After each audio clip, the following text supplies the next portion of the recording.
Subscribe करें और दबाएं बेल आइकन ताकि कोई खबर रह न जाए।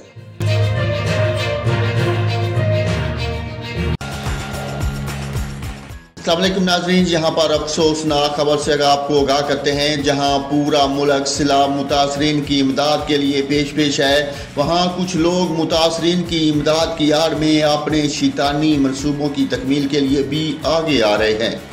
ऐसा ही एक वाक़या सांगड़ के इलाके शोदापुर में पेश आया, जहां एक लड़की को राशन के बहाने बुलाकर इसे इज्तिमाई ज़्यादती का निशाना बनाया गया।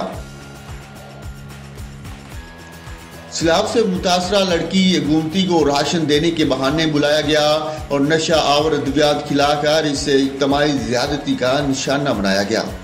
मुल्ज़मान की शिनाख्त खालिद और दिलशेर माची के नाम से हुई। मुतासरा लड़की ने अपने बयान में कहा कि मुझे राशन का झूठा दिलासा देकर नशा आवर मशरूब लाकर ज़्यादती का निशाना बनाया गया। पुलिस ने एक मुल्ज़म को गिरफ्तार कर लिया, जबकि दूसरे की गिरफ्तारी के लिए छापे मारे जा रहे हैं।